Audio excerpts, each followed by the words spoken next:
Here we are at the West Bridgeford Memorial site here on Mustard Road. It's very apt, I think, to reflect on the wonderful celebrations of Friday. I really hope that people got out there and thought about the meaning of VE Day, not only as a celebration but also to remember the people who died. And you kept safe, had the parties. I'd love to see the bunting and all the Union Jacks around the place, and I really hope that it was a very special day for everybody and that we remember such an important time.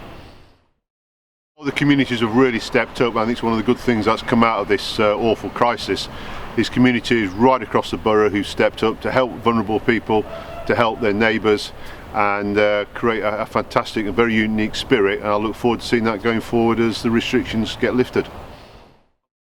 Business has been very important, and I'm delighted the government reacted very quickly, and it chose Rushcliffe amongst other boroughs as well to get the money out there. We've moved over £15 million to businesses to make sure they get funding into their accounts. We've also appealing to businesses who think they're eligible to please contact us as soon as possible so we can continue to get that money out there over these next few weeks.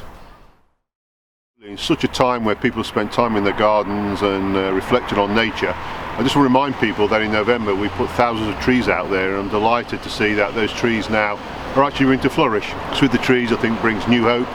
I think it heralds a new season. So I'm delighted to see those wonderful trees being planted and hope people enjoy them. We're delighted to launch the Rushcliffe Reach project. I think as we've seen over these last few weeks, loneliness and isolation has been incredibly challenging. So we've got money to put out there, we've got a lot of resources. So working with parishes, town councils, some charities as well, we want to reach out to really help and support people and combat loneliness and isolation. And you'll see some further announcements over these next few days.